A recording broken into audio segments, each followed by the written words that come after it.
नमस्कार साथियों, गौरव ज्ञान धारा में आप सभी का स्वागत है। आज से अपन कक्षा 9 की ये किताब शुरू करने जा रहे हैं। दिखने में पतली सी किताब है, लेकिन फिर भी इसमें थोड़ा समय तो लगेगा।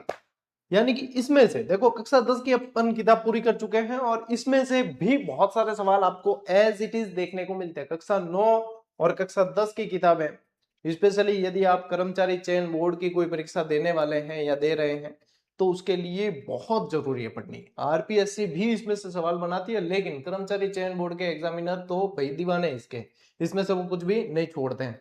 तो आज से अपन शुरू कर रहे हैं। अभी तक कक्षा 10 की किताब के अंदर अपन ने 59 क्लासें पढ़ी है और आज ये 60वीं क्लास है जो अपन कक्षा 9 की किताब को शुरू कर रहे हैं। अभी तक भी यदि नियमितता नहीं रख पाए हो ना, तो आज से ही नियमित रहने की कोशिश करो कि भैया 8 बजे वाला जो टाइम है अपना, वो तो जीजीडी पे आने वाली क्लासेज के लिए, चाहे दुनिया इधर की उधर हो जाए, लेकिन हम ये क्लास मिस नहीं करने वाले हैं। ऐसी आपको जो है आपको दृढ़ संकल्प होना पड़ेगा, तभी जो है आप नियमित रह पाओगे। दुनिया में सबसे कठिन काम है नियमित रहना, और जिसने नियमित रहना सीख लिया, समझ लो वो सफल हो गया। बस यही है आप लोगों के लिए मूल मंत्र। तो आज शुरू कर रहे हैं इसको। अच्छा, आज अपन क्या पढ़ रहे हैं? 1857 की क्रांति, ये चैप्टर का नाम है। 1857 की क्रांति जो है ना, वो चैप्टर का नाम है। लेकिन आज 1857 की क्रांति जैसा कुछ भी आप लोगों के आने वाला नहीं है। क्यों? क्योंकि यदि इसके प्रारंभ के पृष्ठ अपन देखें, टाबरू देखो, मैं थान बताऊं, देखो किताब मेरे घोड़े ही पड़ी है, आपके भी पास होगी। तो प्रारंभ की जो पृष्ठ देखे तो इसका टाइटल जो है वो 1857 की क्रांति है। लेकिन यदि अपन ये जानकारी देखते हैं तो ये क्या है, एक तरीके से पिक्चर चलेगी पूरी आपके।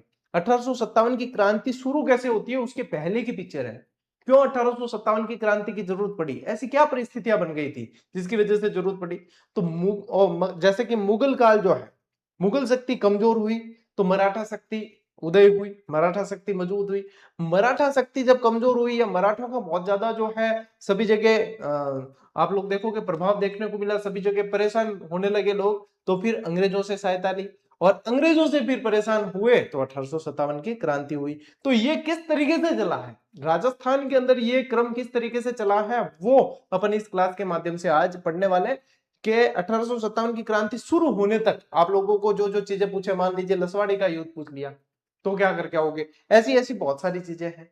ठीक है, तो मराठों का प्रवेश कहां से हुआ, कैसे हुआ, अपन ने उत्तराधिकारी संघर्ष तो अपन ने पढ़ा है। ठीक है, उत्तराधिकारी संघर्ष जैसे कि बूंदी का उत्तराधिकारी संघर्ष है, जोधपुर का है, जयपुर का है, ये तो अपन पढ़ के आए हैं। लेकिन इस चैप्टर के अंदर जो दे रखा है उसको आज इस क्लास के माध्यम से अपन पढ़ने वाले हैं।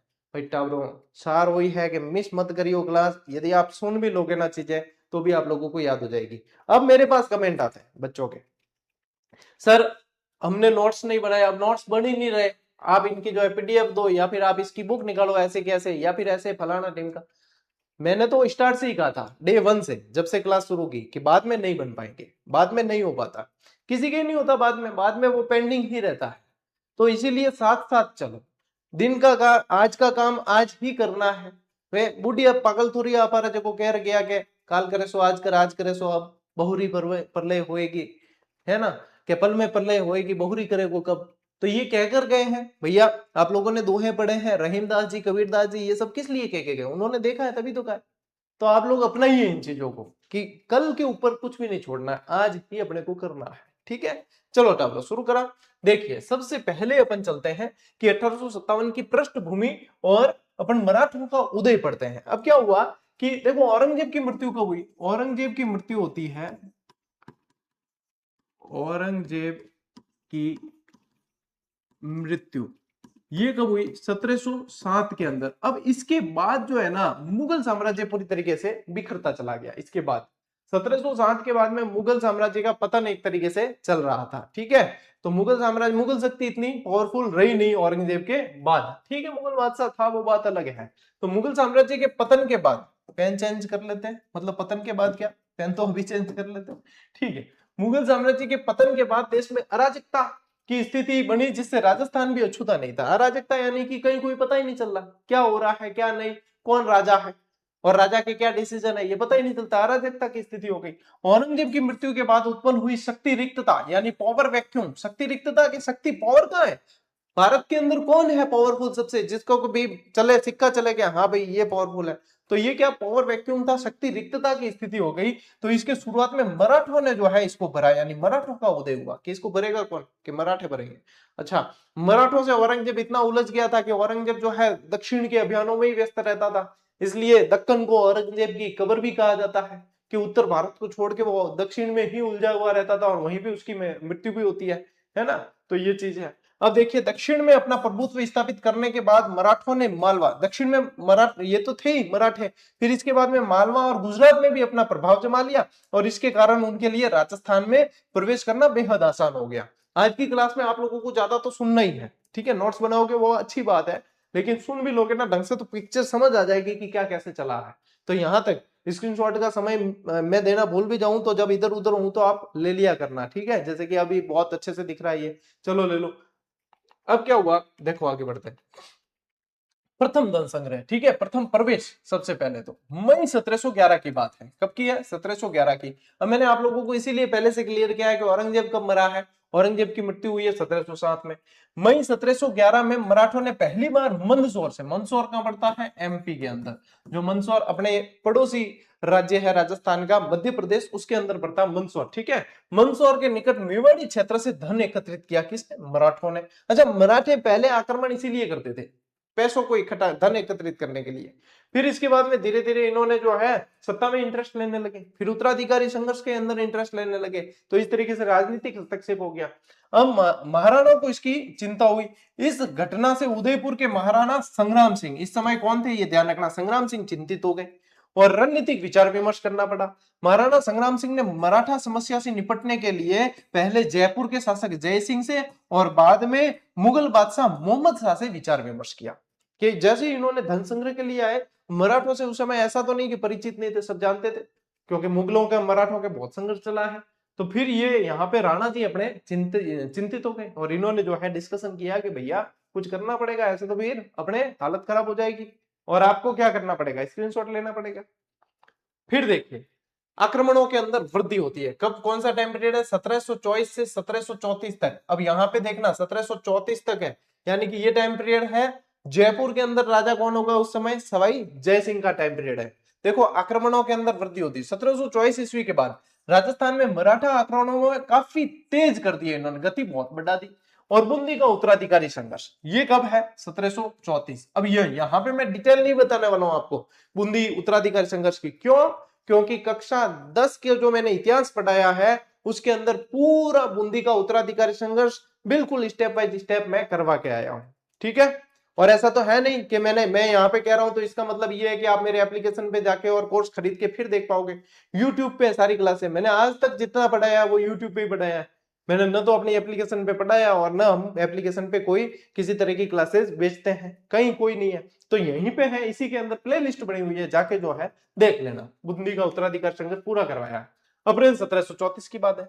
बूंदी के पदच्युत यानी कि हटाए गए शासक बुद्ध सिंह ने, किसने, बुद्ध सिंह ने मराठों से सहायता प्राप्त की और मराठों की मदद से उन्होंने दलेल सिंह को गद्दी पर बिठाया, दलेल सिंह को गद्दी पर बिठाया। अब ये जब तक आप बूंदी का उत्तराधिकारी संघर्ष आपको याद होगा, वैसे पढ़ा रखा है, जब तक नहीं देखते तब तक समझ ही नहीं आएगा बुद्ध सिंह को क्यों हटाया, सवाई जय सिंह का क्या रोल था, दलेल सिंह को क्यों आया, पूरा वहां पे मैंने स्टोरी समझा रखी है, ठीक है। अब देखिए, यह राजस्थान के किसी शासक द्वारा अपने आंतरिक संघर्ष को मराठों को आमंत्रित करने का प्रथम अवसर था। किसने किया है, बूंदी में सबसे पहले आमंत्रित किया है, ठीक है, बुद्ध सिंह ने। तो पहला अवसर था जब आंतरिक इनके भाई लड़ाई चल रही थी, इनके इंटरनल लड़ाई थी और इसमें जो है मराठों को इनवाइट किया है, तो ये पहला अवसर था। इसके बाद राजस्थान के मामलों में मराठों का हस्तक्षेप लगातार बढ़ता गया। अब देखो, दो बिल्ली झगड़ती, ठीक है, बंदर आयो और बंदर क्या करियो, पूरी रोटी खा को, आत बात होमड़ी उड़ी है ना, सुनी हुई है। तो यही चीज है, मराठों को मजा आया कि इनके आपस में क्या ठोकीसते रहे ये और अपन को जो है बुलाए और अपन जो है मजा ले ले पूरा का पूरा। तो यहीं से जो है एक बार बुलाया है तो फिर वो चस्का लग जाता है, खून लग गया मुंह में, वो बार बार बुलाना पड़ा उन्हें और इतने ज्यादा इन्वॉल्व हो गए। देखो आगे बताता हूं मैं, स्क्रीनशॉट लो एक बार। फिर देखिए, मालवा पर अधिकार और व्यापक लूट होती है, 1735 की बात है। अब 1735 ईस्वी में मालवा पर पूर्ण अधिकार करने के बाद मराठों को राजस्थान पर आक्रमण करने के लिए एक सीधा और आसान मार्ग मिल गया। अब मालवा से देखो, मालवा का पठार और हाड़ौती का पठार, हाड़ौती का पठार जो मालवा के पठार का हिस्सा है, तो वहां से सीधा का सीधा रास्ता मिल गया, मालवा पे अधिकार कर लिया इन्होंने मराठों ने। और मालवा पे भी पहले जो है धन संग्रह के लिए ही आए थे ये। फिर देखिए मराठों ने कोटा, मेवाड़, डूंगरपुर और बांसवाड़ा में घुसपैठ की और वहां से भारी मात्रा में धन वसूला। अभी तक भी धन ही वसूल रहे थे ये, ठीक है। फिर देखिए शुरुआत में धन पाकर मराठे कुछ समय तक संतुष्ट रहे, लेकिन शीघ्र ही उन्होंने केवल राजाओं को ही नहीं बल्कि वहां के सेठ साहूकारों को भी लूटना शुरू कर दिया। फिर देखा इन्होंने कि धन ही लूटना है तो सिर्फ राजा का ठेका थोड़ी है, अभी राजा के पास में धन है उसको लूट रहे हैं, तो सेठ साहूकारों को क्यों बख्शना, इनके पास में तो कोई सेना भी नहीं, शक्ति भी नहीं कि लाओ सेठ जी आपके पास में कितना पैसा है। तो सेठ साहूकारों को भी लूटना शुरू कर दिया। आंतरिक मामलों में दखल देने लगे। मराठों ने राजस्थान के नरेशों के व्यक्तिगत और आंतरिक मामलों में सीधा हस्तक्षेप करना शुरू कर दिया। और जिनमें से देखो बूंदी, जोधपुर, जयपुर रियासतों में मराठों का इसी आंतरिक हस्तक्षेप से प्रवेश हुआ है। तो यहाँ पे जो आंतरिक हस्तक्षेप का मतलब है उत्तराधिकारी संघर्ष, यानी कि उत्तराधिकारी। अब क्या होता था उत्तराधिकारी संघर्ष में, क्या होता है देखो राजाओं के रानियां बहुत सारी थी, हर रानी चाहती कि मेरा बेटा जो है वो आगे राजा बने, तो किसी न किसी तरीके से वचन बांध देते या कोई ना कोई जो शर्तें लगा देते या कोई ऐसी बात, और नहीं तो फिर जो है बच्चे बड़े होते तो वो आपस में झगड़ने लग जाते कि राजा कौन बने। इसी को बोला जाता है उत्तराधिकारी संघर्ष, कि अपने पिताजी का उत्तराधिकारी बनेगा कौन, और इसमें फिर शक्ति जिसके पास में होगी वो बनेगा। तो फिर शक्ति किसके, मराठों के पास में थी, तो हेल्प किसके लिए थे, मराठों की। मराठों का उद्देश्य यही था बड़े भले कोई अपार ठोको धन, जितो है पैसे अपने जो है पूरे के पूरे लेने हैं, हारने वाले से भी लो और जीतने वाले से भी लो, क्यों जीतने वाला तो वैसे ही देगा कि आप मेरी मदद करने आइए मैं आपको इतनी रकम दूंगा, ठीक है बात भाई, हारने वाला भी देगा, क्यों, क्योंकि हारने वालों को क्या कि भाई हारे तो हारे लेकिन हमारी सेना का नुकसान किया उसका हार जाना करो, नहीं तो और ठोका। तो जीतने वाले से भी लेते हारने वाले से भी लेते, ये मराठों की नीति थी उस समय। देखो परेशान हो गए, लीजिए स्क्रीनशॉट। फिर राजस्थान में मराठा प्रभुत्व और कर वसूली करने लगे। नादिर शाह का आक्रमण कब होता है, 1739 के आसपास नादिर शाह का आक्रमण हुआ है। और एकजुटता की कोशिश, देखो नादिर शाह के आक्रमण के समय मराठों ने हिंदू धर्म के नाम पर राजस्थान के राजाओं को संगठित करने का प्रयास किया। मराठों ने कहा कि मुगल सत्ता अभी कमजोर पड़ी है और फिर नादिर शाह जैसे कि ये लुटेरे आए और ये जो है परेशान करेंगे, तो हम हिंदू जितने भी है वो सारे एकजुट रहने चाहिए कि मुगलों का यानी कि इनका मुसलमानों का और इनका राज वापस नहीं आएगा, ये इन्होंने कहा। अब नादिर शाह भी लूटने के उद्देश्य से आया था और मराठे भी राजस्थान के अंदर या अन्य राज्यों में लूट करते थे उस समय, ठीक है। ये है राजपूत शासकों में फूट पड़ गई। मुगल दरबार में चल रही दलबंदी के कारण राजपूत शासक आपस में ही परस्पर लड़ने लगे और संगठित नहीं हो पाए और मराठों का आगमन हो गया। देखो दिल्ली में यानी कि केंद्र में उत्पन्न हुई इस राजनीतिक शून्यता की पूर्ति के लिए मराठे लगातार राजस्थान में आने लगे। दिल्ली में राजनीतिक शून्यता क्यों हुई, क्योंकि मुगल सत्ता कमजोर पड़ गई थी। अब दिल्ली एक ऐसी जगह थी जहां से पूरे भारत पे जो है अपने हुकूमत चलाई जा सकती थी, तो इस एवज में मराठे जो है वो राजस्थान कंटिन्यू आते थे। अच्छा मराठे दो तरीके के कर लेते थे, एक तो चौथ और एक सरदेशमुखी, ठीक है। ये दो तरीके के टैक्स इनके फिक्स है, ये आप लोगों को कहीं भी पूछे तो चौथ और सरदेशमुखी ध्यान रखना, ठीक है। अब यहाँ पे ध्यान रखना कि साहू जी का आदेश था, साहू जी कौन थे, छत्रपति साहू जी, ठीक है। इन्होंने पेशवा बाजीराव को राजस्थान के राज्यों से चौथ और सरदेशमुखी कर प्राप्त करने के आदेश दिए। ये भी क्या है, ये भी एक तरीके से धन वसूली ही है। एक तो देखो धन वसूली कैसे, डायरेक्ट लूटना, ठीक है, और ये क्या है एक तरीके से लीगल है, लीगल नाम दे दिया इसको, चौथ और सरदेशमुखी कर है, टैक्स लगा दिए। अब अपन भी जो है किसी भी चीज पे टैक्स दे रहे हैं, जैसे कि पेन है तो पेन पे भी टैक्स देंगे, लेकिन अपने को जो इतना दिल नहीं दुखता क्योंकि अपन टैक्स समेत वैल्यू लिखी हुई है और टैक्स के नाम पे पैसा देते, ठीक है। अभी ये कोई एक्स्ट्रा मांग के ले कि ये 4 रुपए की पेन है और 1 रुपया एक्स्ट्रा दो, ऐसे कहकर लेना, टैक्स का अलग से कह तो अपना दिल दुखेगा। तो वही चीज है, ये यहाँ पे चौथ और सरदेशमुखी कर लागू कर दिए तो नहीं, और लूट कर लेते, लूटते थे तो दुख पाते थे, यही बात है, ठीक है। लीजिए देखो ठाकुर सवाई जय सिंह की पराजय हुई 1732 के अंदर, मराठों द्वारा घेराबंदी हुई है। 1732 में जब सवाई जय सिंह मालवा का सूबेदार बना तो मराठों ने उसे चारों तरफ से घेर लिया, मराठों ने चारों तरफ से घेर दिया। जय सिंह ने अपनी पराजय स्वीकार कर ली और समझौते के तहत 28 परगने देने पड़े। कितने, 28 परगने मराठों को देने पड़े। जयपुर तो बहुत ज्यादा परेशान हो गए, जयपुर के तो एक राजा ने आत्महत्या तक कर ली थी मराठों से परेशान हो गए। क्या नाम था, ईश्वरी सिंह। ईश्वर लाट बनाई, एक युद्ध जीते ईश्वर लाट बनाई, लंबी सी मीनार बनाई, और दूसरा युद्ध दूसरा युद्ध भी जीते, लेकिन परेशान इतने हो गए मराठों से कि उसी इसलाट से कूद के आत्महत्या करनी पड़ी। देखिए काल है कौन सा टाइम पीरियड, 1761 से 1791। अच्छा यही चीज जो मैं यहाँ पे आप लोगों को नोट्स मेकिंग पैटर्न में पढ़ा रहा हूँ, आप लोग इस किताब में पढ़ लेना जाकर। आप लोगों को ये इस तरीके से समझ नहीं आएगी, ये जो अब समझ में आ रही है। क्यों? क्योंकि वहां पे ऐसे पूरा पैराग्राफ दे रखा है। मैंने क्या किया है, इनको सेक्शन में बांट दिया अलग अलग, कि इन हेडिंग के तहत आप लोगों को चीजें पढ़नी है। इतनी इंटरेस्टिंग हो जाती है चीजें कि लगता है कि अच्छा इस तरीके से पढ़ना था, अपने को तो पता ही नहीं था कि इस तरीके से पढ़ना है। इसीलिए कर रहा हूं, आप एक बार पढ़ के देखना इसको। ये किताबें पीडीएफ में मिल जाती है इन किताबों के चारों तरफ, ये किताब भी स्कूलों में मिल जाती है वगैरह। लेकिन ये नोट्स मेकिंग पैटर्न क्या है, आप लोगों को पढ़ने के प्रति रुचि बताता है। इसके अंदर आप ये चीज छोड़ दोगे पढ़ते समय, लेकिन यहाँ पे छोड़ोगे नहीं, ये भी आप पढ़ोगे, यही फायदा है। देखिए कमजोर राजपूत स्थिति, 1761 से 1791 के मध्य राजस्थान में राजपूत शासकों की स्थिति अत्यंत कमजोर हो गई। और क्या हुआ, इस राजनीतिक कमजोरी का लाभ उठाकर मराठों ने राजस्थान के विभिन्न राज्यों पर अपना पूर्ण प्रभुत्व स्थापित किया। अब यहाँ पे भी राजपूत राज्य भी कमजोर हो गए, क्यों हुए, आपसी फूट के कारण हुए। ठीक है, आपस में ठोकिस्ता, तो इसलिए कमजोर हुए। तो दूसरा तो लाभ उठाएगा, जब अपने घर में फूट पड़ेगी तो दूसरा लाभ उठाएगा, ये बात पक्की है। तो यही चीज यहाँ पे हुई है। ठीक है, देखिए फिर क्या होता है, यहाँ पे हुड्डा नामक स्थान पे राजपूतों ने सोचा कि हमें संगठित होने की जरूरत है, और जब तक हम संगठित नहीं होंगे तब तक हमें मराठे परेशान करते रहेंगे। तो हुड्डा नामक स्थान पर एक सम्मेलन होता है, एक बैठक होती है, जिसको हुड्डा सम्मेलन के नाम से जानते हैं। 17 जुलाई 1734 कब होती है, 17 जुलाई 1734 भीलवाड़ा में एक हुड्डा नामक जगह है। कहां, देखो राजस्थान में लगातार बढ़ते मराठा हस्तक्षेप ने सवाई जयसिंह तथा अन्य राजपूत राजाओं को सचेत कर दिया। और क्या हुआ कि शुरुआत में मराठों से मुक्ति पाने के लिए धन का सहारा लिया गया, लेकिन धन लेने के बाद भी मराठों ने मालवा खाली नहीं किया। धन लिया है फिर भी खाली नहीं किया, लेकिन खतरा तो यूं का यूं है। तो क्या किया, अंततः राजपूत शासकों ने धन के बजाय शक्ति यानी सैन्य बल के प्रयोग से मराठों को राजस्थान से बाहर निकालने का निश्चय किया। अब कैसे निकाले, तो एकजुट होना पड़े, सबकी सेनाएं मिले तभी जो है मराठों को खदेड़ सकते हैं, नहीं तो फिर यहाँ पे परेशान होंगी।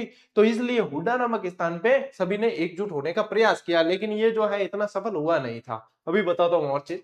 ठीक है, देखिए अब क्या हुआ कि जुलाई 1734, मैंने डेट बताई ना आपको, 17 जुलाई, जयपुर, जोधपुर, उदयपुर, कोटा, किशनगढ़, नागौर और बीकानेर के शासक मेवाड़ के हुड्डा नामक स्थान पे, यहाँ पे हुड्डा सही लिख देना, हुड्डा नामक स्थान पे। अब ये हुड्डा कहाँ, भीलवाड़ा में, मेवाड़ के अंदर ही आता था भीलवाड़ा। ठीक है, भीलवाड़ा के हुड्डा नामक स्थान पर एकत्रित होते हैं, और 17 जुलाई 1734 को एक ऐतिहासिक संधि पत्र तैयार किया जाता है और उस पर हस्ताक्षर करते हैं। ये हुड्डा सम्मेलन भी कक्षा 10 में मैंने पूरा इतिहास पढ़ाया, उसके अंदर ये बताइए चीजें। ठीक है, तो ये जो है वहां पे संधि पत्र तैयार करते हैं। इसके अंदर शर्तें क्या थी, विपत्ति के समय राजस्थान के सभी शासक एक दूसरे का पूर्ण सहयोग करेंगे।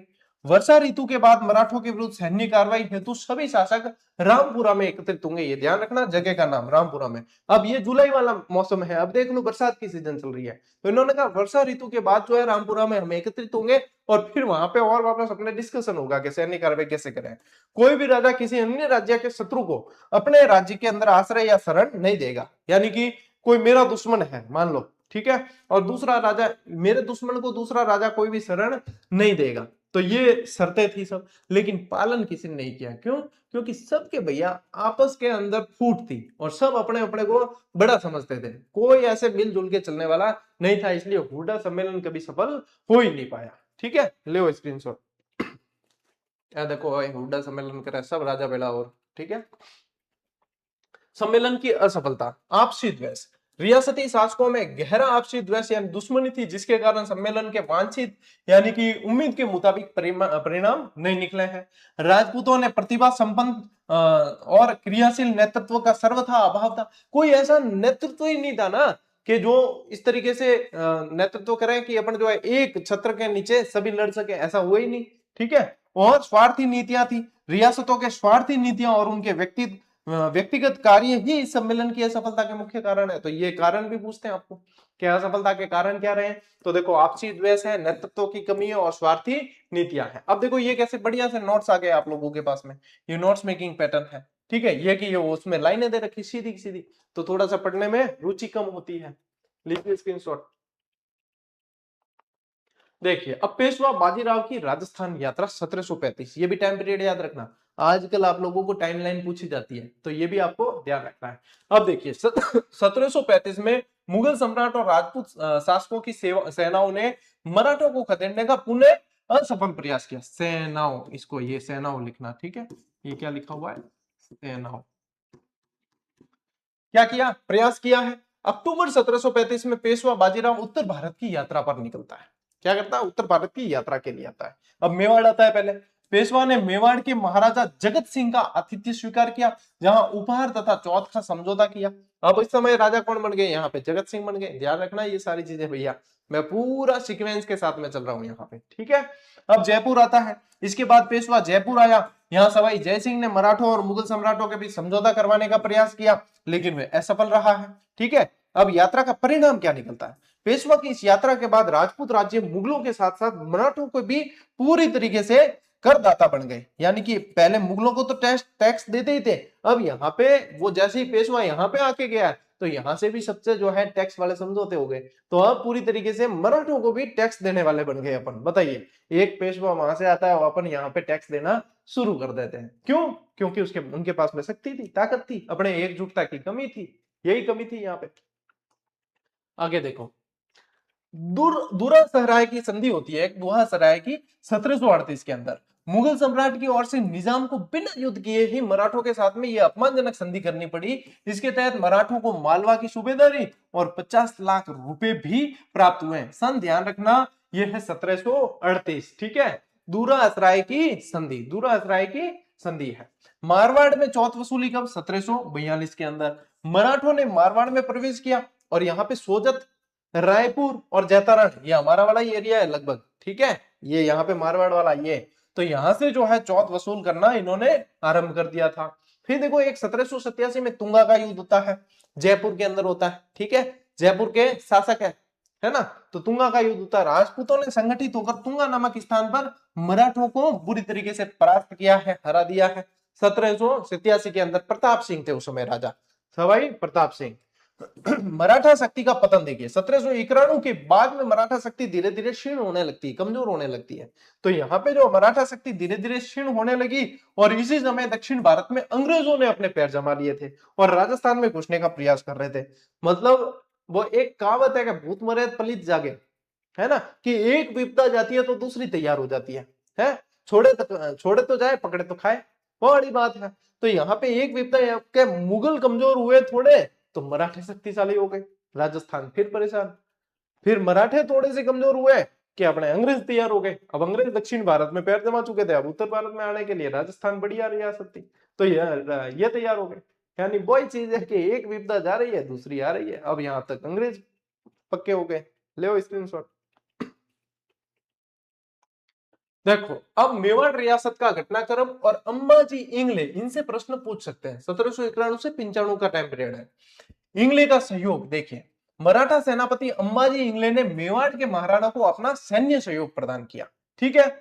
इस सहयोग के फलस्वरूप क्या हुआ, मेवाड़ के महाराणा का डूंगरपुर, बांसवाड़ा और प्रतापगढ़ आदि क्षेत्रों पर पुनः क्या हो गया, अधिकार स्थापित हो गया। अब देखो ये जो है ना बेटा, ये ध्यान रखना, क्योंकि ये आप लोगों को पूछ सकते हैं, ये रियासतें पूछ सकते हैं कि अंबाजी इंगले के सहयोग से कौन कौन सी रियासतें मेवाड़ महाराणा को पुणे मिली, डूंगरपुर, बांसवाड़ा और प्रतापगढ़। ये ध्यान रखनी है आपको, वागड़ और कांठल ध्यान रखना है।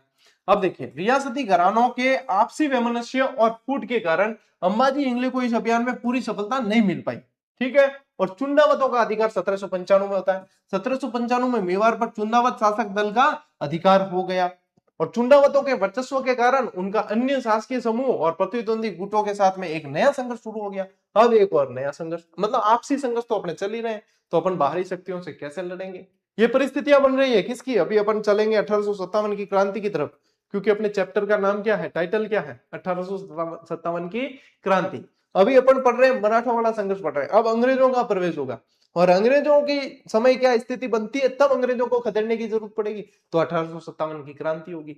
ये वही अपन जो है रूपरेखा पढ़ रहे हैं पूरी। लो स्क्रीनशॉट। फिर देखिए अमीर खान पिंडारी का आक्रमण और मेवाड़ का संकट फिर आ गया। 1802 1803 का टाइम पीरियड है। नाथद्वारा पे अधिकार कर लिया था इसने 1802 में।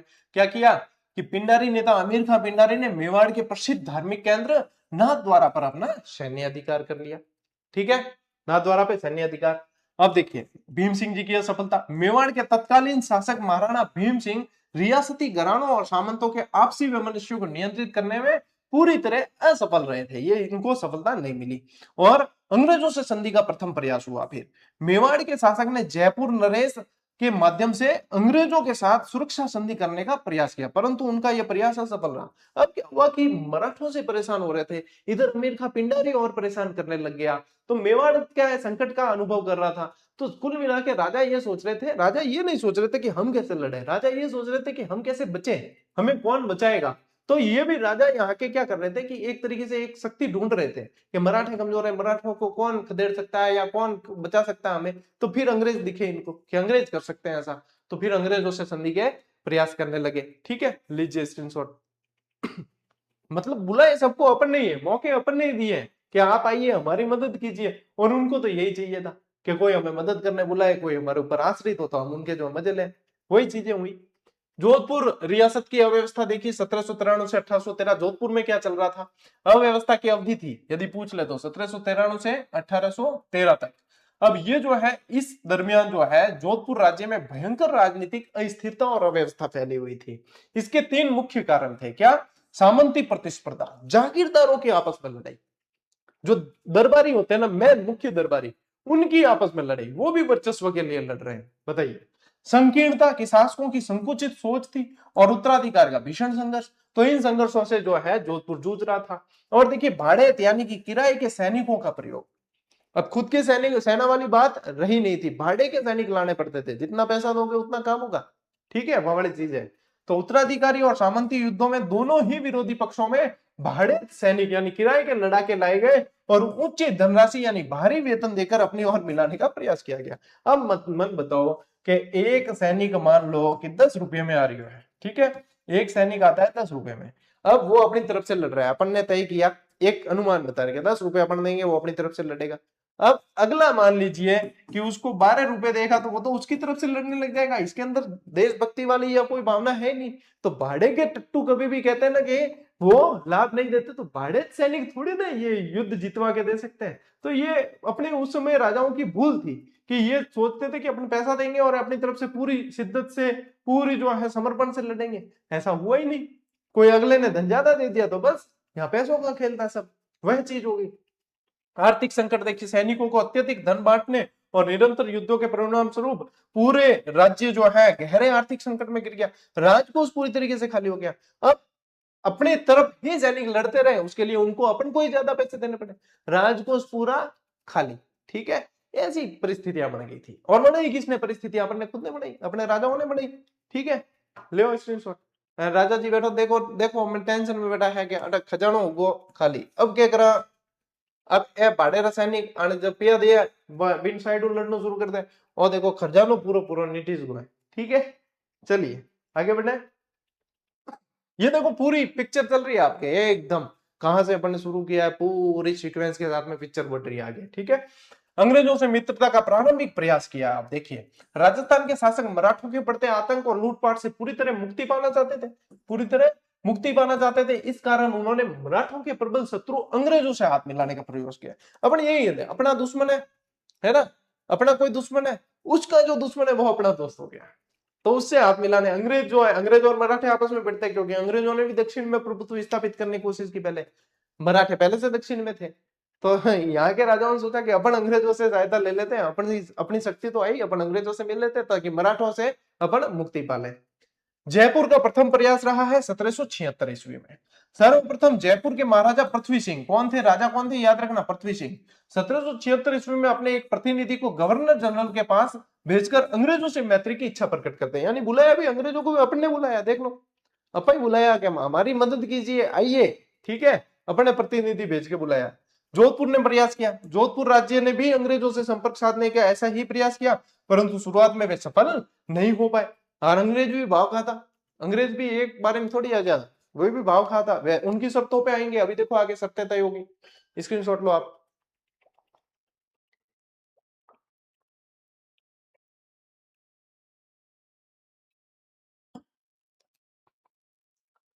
ब्रिटिश नीति में परिवर्तन 1803 की बात है। 1803 में अंग्रेजों ने अपनी पुरानी नीति में परिवर्तन किया और वे खुद भी राजपूत राज्यों से संधि करने के इच्छुक हो गए। पहले अंग्रेज मना करते रहे। अरे अंग्रेज आए व्यापार कर रहे थे, धीरे धीरे उनको राजनीति में इंटरेस्ट आने लगा। तो फिर उन्होंने देखा कि यहाँ तो आपसी फूट है, फूट डालो और राज करो वाली नीति है, फूट डालते गए, राज करते गए। तो इन्होंने फिर धीरे धीरे जो है सत्ता हाथ में ले ली। लॉर्ड लेक की विजय नवंबर 1803 की बात है।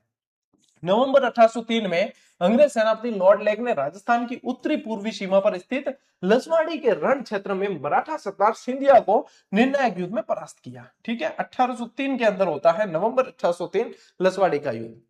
ये ध्यान रखना, आपको ये पूछा जाएगा, ये पूछा जाएगा। फिर मुक्ति का स्वर्ण अवसर था। मराठों की इस ऐतिहासिक पराजय से राजपूत शासकों के लिए मराठा अधीनता से मुक्त होने का एक सुनहरा अवसर प्रदान कर दिया था कि लसवाड़ी के युद्ध ने जो है इनको अंग्रेजों से परास्त हुए, यानी कि मराठा शक्ति एक बार जो है परास्त हुई, तो राजपूतों के पास में ये पूरा अवसर था कि वो इस जो है मराठा शक्ति से पूरी तरीके से मुक्त हो सकते हैं। ठीक है, स्क्रीनशॉट लीजिए आप। फिर देखिए 1803 के अंदर इन संधियों के अंतर्गत क्या हुआ, संधियों की मुख्य शर्तें तय हुई। इन संधियों के अंतर्गत निम्नलिखित शर्तें तय हुई। क्या हुआ, मैत्रीपूर्ण व्यवहार रहेगा, दोनों पक्ष कौन, अंग्रेज और राजपूत, मराठों को लसवाड़ी के युद्ध में हराया है। अब यहाँ पे शर्तें तय हुई कि एक दूसरे के प्रति मैत्रीपूर्ण व्यवहार रखेंगे, खिराज की छूट कि ईस्ट इंडिया कंपनी इन राजपूत राज्यों से किसी भी प्रकार का खिराज या टैक्स नहीं लेगी। एक बार तो भाई हाँ, पैर दबाने के लिए इन्होंने कहा कि हम आपसे खिराज नहीं लेंगे, यानी कि किसी तरह का टैक्स नहीं लेंगे। आंतरिक संप्रभुता, कंपनी इन राज्यों के आंतरिक मामलों में किसी प्रकार का हस्तक्षेप नहीं करेगी। सुरक्षा का दायित्व दिया कि बाहरी आक्रमणों से सुरक्षा करने की पूरी जिम्मेदारी कंपनी की होगी। विवादों का निपटारा, यदि इन राज्यों का अन्य राज्यों से कोई विवाद होता है तो कंपनी की सहायता से सुलझाया जाएगा। हस्ताक्षरकर्ता रियासतें कौन कौन थी, भरतपुर, अलवर, जयपुर, जोधपुर आदि। अब देखो हुआ क्या, ये संधि की शर्तें क्या है, एक तरीके से राजा खुश कि अपने को कुछ करना ही नहीं है, अपने अंदर आपसी विवाद होंगे तो अपन सुलझाएंगे, ये सिर्फ अपनी रक्षा करेंगे। राजाओं के दिमाग में क्या था, ये सिर्फ अपनी रक्षा करेंगे। अंग्रेजों के दिमाग में क्या था कि इनकी सैन्य शक्ति को कमजोर कर दो, ये अपने ऊपर इतने आश्रित हो जाए कि जब समय आएगा तब अपन इनसे जो चाहे वो करवाएंगे। और हुआ भी आखिर में वही। ठीक है, राजाओं की सैन्य शक्ति कमजोर हो गई, उनके अंदर आत्मविश्वास नहीं बचा उस समय, और अंग्रेजों ने पूरा इसका लाभ उठाया। राजाओं को लगी ये शर्तें तो अपने अनुकूल है, बिल्कुल अपा की नहीं देनो, टैक्स नहीं देनो, अपर रक्षा और करी, अपर सैनिकों रुपया और नहीं लगे, सेना रो खर्चो और नहीं उठानो, अपर जो भी विवाद हो जाए, मान लो कि भी राज्य में अपर जाए की भी कराया खेल खाल तो बट विवाद हो जाए तो भी सुलझावा जाए, लड़ाई झगड़ा हुई तो मरी है, तो अपा वही हो चुके अपार तक की करनो है कौन, अपार मौज करनी है बेटा, मौज वाला दिन है पाछा ए होचिया राजा जी। और राजा जी बाद अटे गलती कर दी, संध्या कर गलती कर दी। ठीक है, ले स्क्रीनशॉट। अंग्रेज बड़े तेज थे। चार्ल्स मेटकॉफ का सुझाव आता है 1811 के अंदर। 1811 ईस्वी में सैटन के स्थान पर चार्ल्स मेटकॉफ दिल्ली का नया रेजिडेंट बनता है। ठीक है, और क्या करता है, उसने तत्कालीन गवर्नर जनरल लॉर्ड मिंटो को एक महत्वपूर्ण रणनीतिक सुझाव दिया है। क्या सुझाव दिया है, उसने कहा कि मराठों, अमीर खां पिंडारी और पिंडारियों की विध्वंसकारी कार्रवाइयों को हमेशा के लिए समाप्त करने के लिए ब्रिटिश संरक्षण में राजपूत राज्यों का एक संघ बना दिया जाए। क्या ब्रिटिश संरक्षण रहेगा और राजपूतों का एक संघ बना दिया जाए, जिससे क्या होगा, ये मराठे परेशान नहीं करे, अमीर खां पिंडारी परेशान करे, पिंडारी और भी दूसरे भी थे सेना थी वो परेशान नहीं करे। ऐसा सुझाव दिया है मेटकॉफ ने। कभी भी पूछ सकते, ध्यान रखना, एक एक लाइन अपन पढ़ रहे हैं। चलिए, लॉर्ड हेस्टिंग्स की नीति और राजपूत राज्यों का ब्रिटिश संरक्षण देखिए। अब हेस्टिंग्स का मुख्य उद्देश्य क्या था, तत्कालीन गवर्नर जनरल लॉर्ड हेस्टिंग्स अपने सभी विरोधियों का पूरी तरह दमन करके भारत में ब्रिटिश ईस्ट इंडिया कंपनी की सर्वोच्च सत्ता स्थापित करना चाहता था। जैसे जैसे इनके गवर्नर जनरल बदलते तो अलग अलग खोपड़ी के गवर्नर जनरल आते, सब अपनी अपनी तरीके से नीतियां बनाते थे। अब लॉर्ड हेस्टिंग्स की यहाँ पे नीति थी कि ब्रिटिश सत्ता सर्वोच्च होनी चाहिए। अब उसने क्या किया, सर्वोच्चता के लिए अनिवार्य शर्तें रखी। क्या रखा, हेस्टिंग्स का मानना था कि भारत में कंपनी का पूर्ण प्रभुत्व तभी संपन्न है जब निम्नलिखित दो शर्तों पे काम किया जाए। क्या, मराठों का नियंत्रण, एक तो मराठा सरदार होलकर और सिंधिया की शक्ति को कुचलकर उन्हें केवल अपने राज्यों की सीमाओं तक ही सीमित किया जाए, और पिंडारियों का दमन, कि क्षेत्र में आतंक मचाने वाले पिंडारियों की सैन्य शक्ति को पूरी तरह विनाश किया जाए, क्योंकि ये दो उस समय बहुत ज्यादा परेशान करते थे अंग्रेजों को। अंग्रेजों को राजपूत राज्यों से, राजपूत स्टेट से तो कोई समस्या नहीं थी, क्योंकि राजपूत तो खुद चाह रहे थे कि अंग्रेज हमारी मदद करे। तो यहाँ पे दो जो है, यहाँ पे सर्वोच्चता के लिए हेस्टिंग्स को जो है ये लगा कि ये चीजें करनी चाहिए। ठीक है, फिर देखिए राजपूत राज्यों का संरक्षण लेने की अनिवार्य था। रणनीतिक प्रभाव क्षेत्र, देखो अंग्रेजों के लिए राजपूत राज्यों को अपने अधीन संरक्षण में लेना बेहद जरूरी था। कारण क्या था कि ये राजपूत राज्य सिंधिया, होलकर और पिंडारियों के मुख्य प्रभाव क्षेत्र और उनकी गतिविधियों के केंद्र थे। इन पर नियंत्रण किए बिना विरोधियों को रोकना असंभव था। ये सहयोग करेंगे तभी उनको रोका जा सकता है, क्योंकि मराठा और पिंडारियों की गतिविधियों के केंद्र राजपूत स्टेट से थे। तो इसलिए इन्होंने ये किया है। होलकर से नई संधि की 5 नवंबर 1817 को, क्या कि आप अपने इसी उद्देश्य को पूरा करने के लिए अंग्रेजों ने 5 नवंबर 1817 को मराठा शासक होलकर से एक संधि की। इसका परिणाम क्या हुआ? इस संधि के माध्यम से अंग्रेजों ने राजस्थान के राज्यों पर अपना नियंत्रण और राजनीतिक प्रभाव बढ़ाने के लिए विधिक रास्ता साफ कर दिया था। यानी कि लीगली जो है रास्ता इन्होंने साफ कर लिया था एक तरीके से, जो होलकर से संधि की उसके तहत। ठीक है, लीजिए स्क्रीनशॉट। अब संधि का विधिक अधिकार देखो, 5 नवंबर 1817 को होलकर, ये क्या है, होलकर, होलकर के साथ हुई नई संधि के परिणाम स्वरूप अंग्रेजों ने राजस्थान के राज्यों के साथ सीधे संधि करने का पूर्ण विधिक अधिकार प्राप्त हो गया था इनको। ठीक है, अब देखिए दिल्ली रेजिडेंट मेटकॉफ का निमंत्रण, कि मेटकॉफ की पहल क्या रहती। दिल्ली के ब्रिटिश रेजिडेंट चार्ल्स मेटकॉफ ने राजस्थान की रियासतों को कंपनी के संरक्षण में आने के लिए औपचारिक निमंत्रण भेजा। जो प्रस्ताव मेटकॉफ का ही था, अभी सुझाव देखे आया था मेटकॉफ कि राजपूतों का एक संघ बना देते मराठा और इनके खिलाफ, तो इसलिए निमंत्रण देके आया ये। संधि करने वाली प्रमुख रियासतें देखो, मेटकॉफ का निमंत्रण मिलते ही राजस्थान की निम्नलिखित प्रमुख रियासतों ने तत्परता दिखाते हुए ईस्ट इंडिया कंपनी से संधियां कर ली। ये तो तैयार बैठते हैं अपने तो कि कब बुलावे और कब जावे। ठीक है, वही चीज है। अब ये जो है इस समय रियासतों के राजा थे। ठीक है, कौन कौन थे देखो, कोटा रियासत में राम सिंह, जोधपुर के अंदर तखत सिंह, भरतपुर में जसवंत सिंह, उदयपुर में स्वरूप सिंह। ये कब है? राजस्थान में क्रांति के समय। आपके ये जहां पे मैटर दे रखा है ना इसके अंदर, वही पेज पे जो है आप लोगों के ये चीज दे रखी है। अब ये जो है क्रांति के समय थे। जयपुर में राम सिंह द्वितीय, सिरोही के अंदर शिव सिंह थे, धौलपुर में भगवंत सिंह, बीकानेर के अंदर सरदार सिंह, करौली के अंदर कौन थे? मदन पाल, टोंक के अंदर नवाब वजीरुद्दौला, बूंदी के अंदर थे राम सिंह, अलवर के अंदर कौन थे? विनय सिंह, जैसलमेर में रणजीत सिंह थे, झालावाड़ के अंदर पृथ्वी सिंह, ठीक है, और प्रतापगढ़ के अंदर दलपत सिंह थे, बांसवाड़ा के अंदर आपके लक्ष्मण सिंह थे, ठीक है, और डूंगरपुर के अंदर उदय सिंह थे। ठीक है, डूंगरपुर के अंदर उदय सिंह। ये कब है? ये 1857 की क्रांति के समय है, क्रांति के समय। अब ये कौन कौन से थे जिन्होंने हस्ताक्षर किए, वो अगली स्लाइड पे पढ़ेंगे अपन। ठीक है, तो ये लीजिए स्क्रीनशॉट एक बार,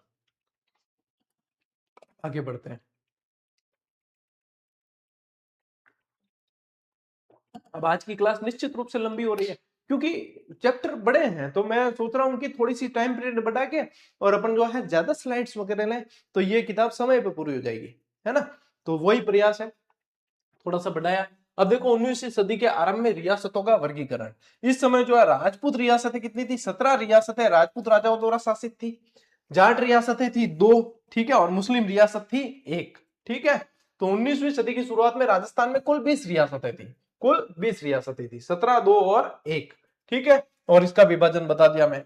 अब 17 राजपूत रियासतें थी और 2 जाट और 1 मुस्लिम। ठीक है, 2 जाट रियासतें कौन सी? भरतपुर और धौलपुर। 1 मुस्लिम रियासत कौन सी? टोंक, और उसके अलावा फिर 17। ठीक है, लीजिए स्क्रीनशॉट। अब देखो ब्रिटिश संधियों के 7 सामान्य शर्तें थी। क्या थी? अब इनमें शर्तें क्या क्या तय की। ठीक है, ब्रिटिश सर्वोच्चता की स्वीकारोक्ति, ब्रिटिश जो है वो सर्वोच्च रहेंगे, इसको स्वीकार कीजिए। संधि के माध्यम से सभी रियासती शासकों ने अनिवार्य रूप से अंग्रेजों की सर्वोच्चता स्वीकार कर ली। वंशानुगत राज्याधिकार को मान्यता दी गई। अंग्रेजों ने रियासती राजाओं के पैतृक और वंशानुगत राज्याधिकार को मान्यता दी, तो राजा खुश कि अपन वंशानुगत अपन ही राजा रहेंगे। सुरक्षा और आंतरिक शांति का वादा किया, फिर राजा खुश कि अपने जो है आंतरिक शांति रहेगी, ठीक है, और बाहरी सुरक्षा पूरा इनका खेल है। तो देखो अंग्रेजों ने बाहरी आक्रमणों के प्रत्येक राज्य की रक्षा करने तथा राज्यों के भीतर आंतरिक शांति और व्यवस्था बनाए रखने की सहायता का पूरा आश्वासन दिया। 7 शर्तें अभी और बताऊंगा मैं, ये 3 हुई है, लो स्क्रीनशॉट। देखो, पॉलिटिकल एजेंट की नियुक्ति होगी, पीए। फिर अपन पढ़ते हैं 1857 की क्रांति में यहाँ का पॉलिटिकल एजेंट बर्टन था, यहाँ का मॉरिसन था, यहाँ का निक्सन था, ये पढ़ते हैं ना, यहाँ का सावर था। तो यहाँ पे नियुक्ति हुई है पॉलिटिकल एजेंट की, है ना। फिर वो पॉलिटिकल एजेंट सेना लेके जाते हैं, क्रांतिकारियों को दबाते हैं। तो ये अब आ रहा है 1857 की क्रांति वाला टच। पॉलिटिकल एजेंट की नियुक्ति होगी। संधि करने वाले प्रत्येक राज्य में एक ब्रिटिश पॉलिटिकल एजेंट रखना तय किया गया। कंपनी ने यह आश्वासन भी दिया कि यह एजेंट राज्यों के आंतरिक कार्यों में दखल नहीं देगा।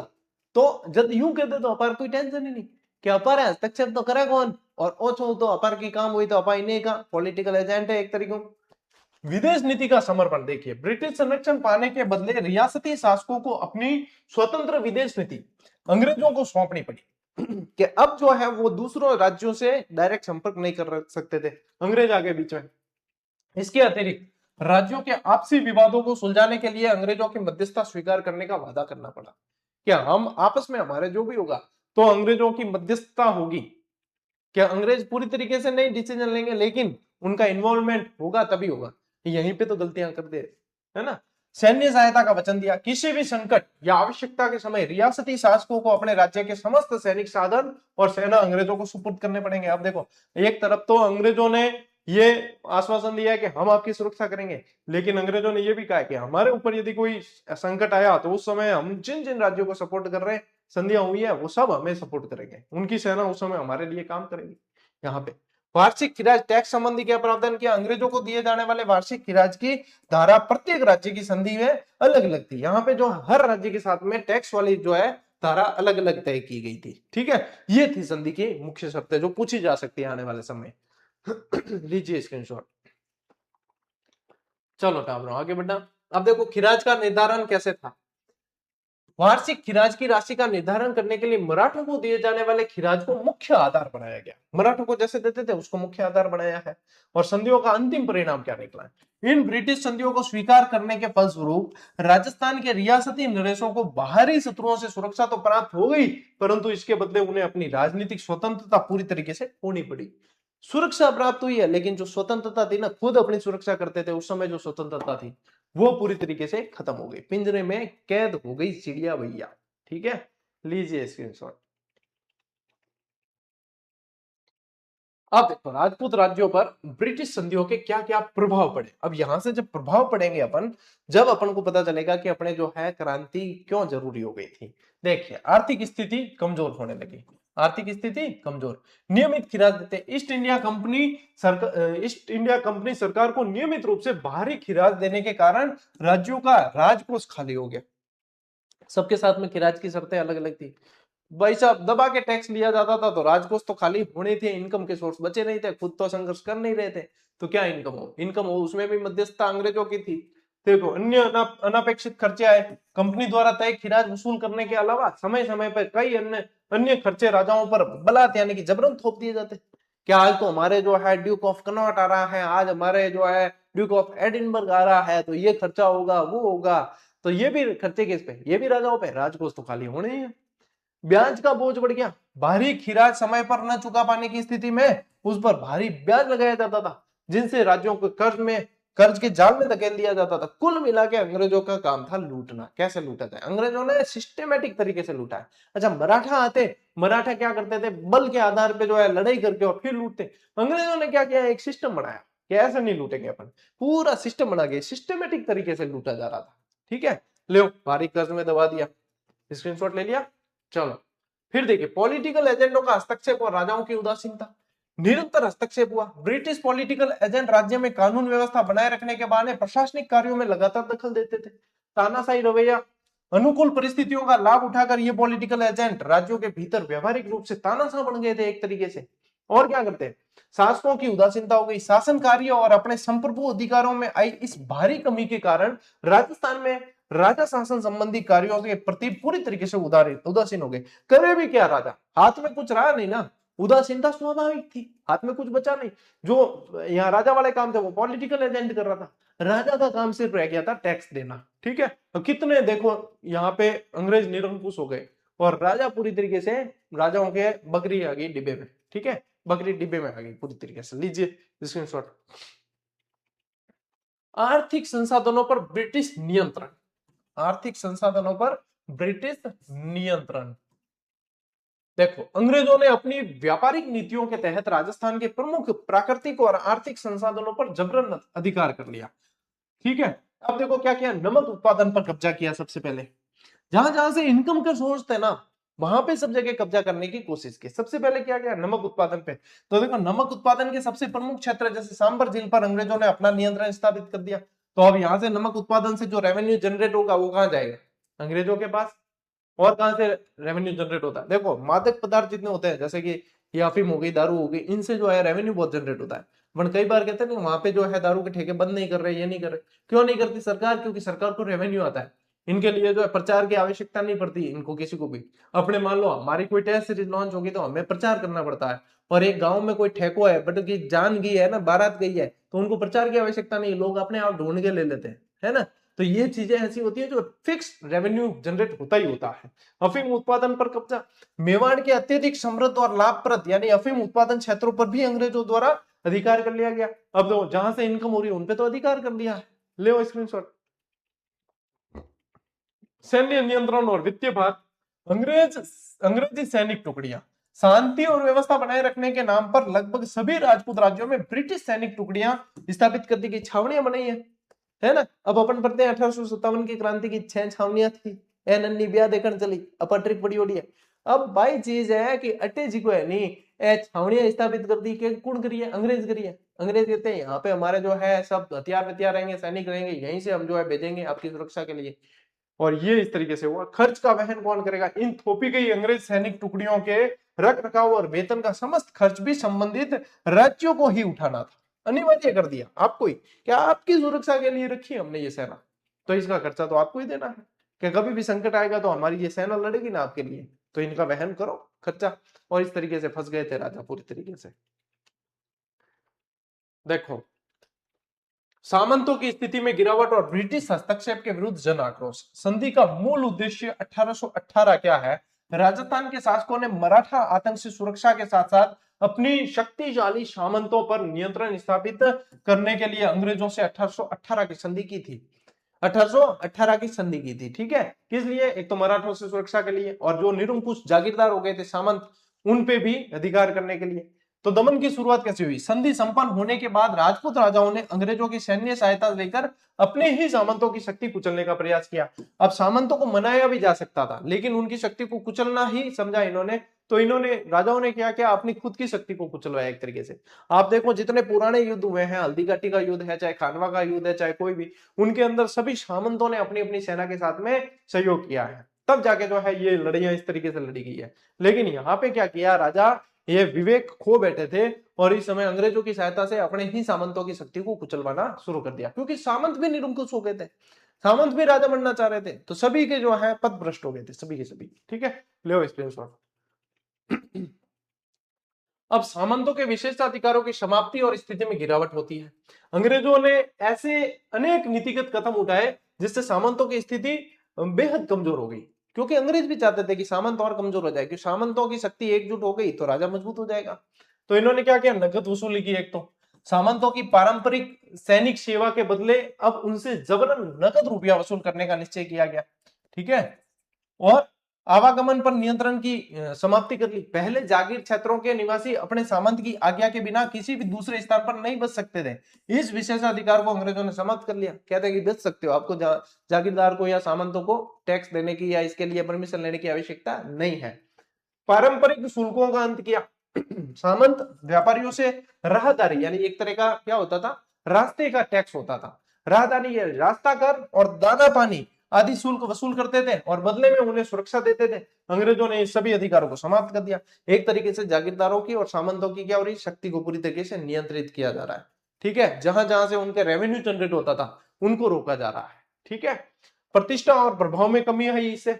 19वीं सदी के पूर्वाध तक जागीर क्षेत्र का पूरा नेतृत्व तो सामंतों के पास था और समाज में उनकी प्रतिष्ठा बहुत ऊंची थी। लेकिन 19वीं सदी के अंत तक जागीरदार क्षेत्रों में उनके नेतृत्व और प्रभाव की भारी कमी आई। अब बताओ, मैं कहीं मान लीजिए कि मैं एक जगह कुर्सी डाल के बैठा हूं और वहां से रास्ते का मैं टैक्स ले रहा हूँ, और वहां से निकलने का मैं पैसा ले रहा हूँ कि मेरे को टैक्स दोगे तो मैं निकलने दूंगा, और आपकी सुरक्षा भी इस रोड पे पूरी मेरी है, मेरा टोल बूथ वहां पे स्थापित हो गया मान लीजिए, है, और मैं बढ़िया तरीके से ले रहा हूँ, सब लोग मेरे से डर के टैक्स दे रहे हैं।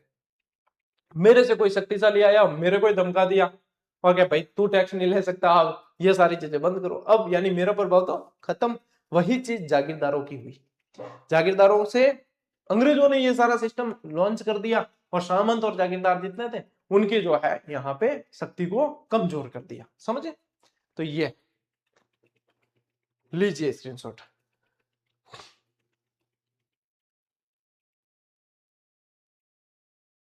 चले आगे बढ़े। अब देखिए, विभिन्न रियासतों में ब्रिटिश हस्तक्षेप और उनके विरुद्ध जन आक्रोश। अंग्रेजों द्वारा राजाओं और उत्तराधिकारी के मामलों के लिए किए गए अनुचित हस्तक्षेप जनता और राजपूतों में तीव्र असंतोष फैल गया। सबसे पहले देखिए डूंगरपुर रियासत को पढ़ते हैं। अंग्रेजों ने डूंगरपुर के शासक जसवंत सिंह को जबरन गद्दी से हटा दिया और प्रतापगढ़ के शासक के पौत्र दलपत सिंह को वहां का शासक बना दिया। इस घटना से डूंगरपुर की जनता में ब्रिटिश सरकार के प्रति गहरी घृणा उत्पन्न हो गई, क्योंकि ये जनता के विरुद्ध था। उन्होंने क्या किया, वहां का तख्ता ही पलट कर दिया। तो यहां से जो है जन आक्रोश अब अंग्रेजों के खिलाफ होने लगा। जयपुर रियासत में क्या होता है, जब अंग्रेजों ने जयपुर की राजमाता भटियाणी को अधिकार च्युत कर दिया, यानी पदों और अधिकारों से हटाना, ठीक है, अधिकार च्युत कर दिया, तो इन करने का जो प्रयास इन्होंने किया है, तो वहां के लोगों ने क्रुद्ध होकर ब्रिटिश अधिकारी कप्तान ब्लैक की हत्या कर दी। तो यहां पे जन आक्रोश सामने देखने को मिला। ये कप्तान ब्लैक की हत्या पूछ भी सकते हैं आपको, तो ध्यान रखना जयपुर रियासत का मामला है, ठीक है। लीजिए आप स्क्रीनशॉट। अब देखिए कोटा रियासत में क्या होता है। कोटा में अंग्रेजों ने तत्कालीन महाराज किशोर सिंह के विरुद्ध जाकर रियासत के फौजदार जालिम सिंह के दावों का खुला समर्थन किया, है ना, और इससे नाराज होकर कोटा के हाड़ा राजपूत अंग्रेजों के विरुद्ध हथियार लेकर खड़े हुए। अब परिस्थिति बन रही थी कि अंग्रेजों के विरोध करना शुरू हो चुका था, और उनके कारण ये थे अलग अलग रियासतों की ये घटनाएं। अलवर और भरतपुर में क्या होता है, इन दोनों रियासतों में अंग्रेजों ने जानबूझकर हस्तक्षेप किया और वहां वयस्क शासकों के स्थान पर अवयस्क यानी कि नाबालिग राजकुमारों को गद्दी पर बिठा दिया। ऐसा इसलिए किया गया क्योंकि शासक के अवयस्क होने पर अंग्रेजों के राज्य में प्रशासन में अपना सीधा नियंत्रण स्थापित कर सकते थे। तो वयस्क जो थे उनको हटा के अवयस्क को बिठाया, और फिर उनके संरक्षण के आधार पर जो है खुद सीधा हस्तक्षेप कर लेते थे। जोधपुर रियासत में क्या हुआ, जोधपुर के महाराजा मानसिंह भी ब्रिटिश सरकार की नीतियों के घोर विरोधी थे। उनके लगातार किए गए प्रयत्नों से राजस्थान की अन्य रियासतों में भी ब्रिटिश सत्ता के विरुद्ध असंतोष पनपने लगा। इस प्रकार सामंतों की वित्तीय चोट, राज परिवारों के आंतरिक मामलों में ब्रिटिश दखल ने 1857 की क्रांति के लिए मजबूत विस्फोटक पृष्ठभूमि तैयार कर दी थी। अब क्या है, धाप गए थे कुल मिलाकर अंग्रेजों के इस हस्तक्षेप से। सामंत यानी जागीरदार, राजा, जनता सब धाप चुके थे कि अब भाई साहब हम अत्याचार सहन नहीं हुए, और इसी कारण जो है ये विस्फोट 1857 की क्रांति के रूप में देखने को मिलता है, ठीक है। लीजिए स्क्रीनशॉट। अब देखो अंग्रेजों की सांस्कृतिक विजय की नीति और व्यापक असंतोष। ब्रिटिश सरकार की सांस्कृतिक विजय की आकांक्षा। राजस्थान पर अपना पूर्ण राजनीतिक आधिपत्य स्थापित करने के बाद ब्रिटिश सरकार ब्रिटिश भारत की तरह राजस्थान पर भी सांस्कृतिक विजय प्राप्त करने के लिए उत्सुक हो चुकी थी। तो क्या किया, सामाजिक सुधार के कदम उठाए। अब क्या किया, संस्कृति पे हमला किया है। अब संस्कृति पे, अभी तक तो राजाओं के आंतरिक मामलों में हस्तक्षेप और ये सब किए हैं, अब संस्कृति यानी कल्चर पे हमला हुआ है, ठीक है। ब्रिटिश सरकार ने सामाजिक सुधार के नाम पर यहाँ प्रचलित पारंपरिक परंपराओं, रीति रिवाजों और सामाजिक कुरीतियों को पूरी तरीके से समाप्त करने के लिए विशेष वैधानिक कदम उठाए। लक्षित प्रमुख सामाजिक कुरीतियां क्या थी, इनमें देखो इन्होंने कन्यावध पे रोक लगाया, दास प्रथा पे रोक लगाई, सती प्रथा पे रोक लगाई। हालांकि ये कुप्रथाएं थी, ठीक है, ये कुप्रथाएं थी और ये सामाजिक सुधार का कार्य था, लेकिन उस समय जब ये प्रथाएं चलती थी तो ये लोग अपना अधिकार समझते थे, और इनको करने पर रोकना यानी लोगों ने सीधा सीधा ये समझा कि अब ये हमारे जो है कल्चर संस्कृति के साथ में भी खिलवाड़ कर रहे हैं, हमारे हाथ में ये चीज भी नहीं रही है। तो एक तरीके से सीधे सीधे विरोध हुआ, यानी कि असंतोष उत्पन्न हुआ है, ठीक है।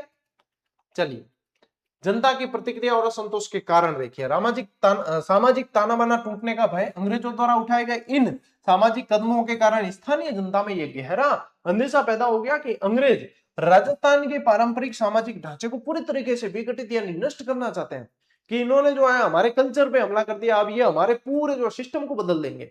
तो ये यहाँ पे विरोध हुआ। हस्तक्षेप की नीति देखिए, अंग्रेजों की इस समग्र और सामान्य जीवन की निरंतर हस्तक्षेप करने की नीति ने आम जनता के भीतर ब्रिटिश सत्ता के प्रति तीव्र असंतोष असंतोष और आक्रोश को जन्म दे दिया था। ठीक है,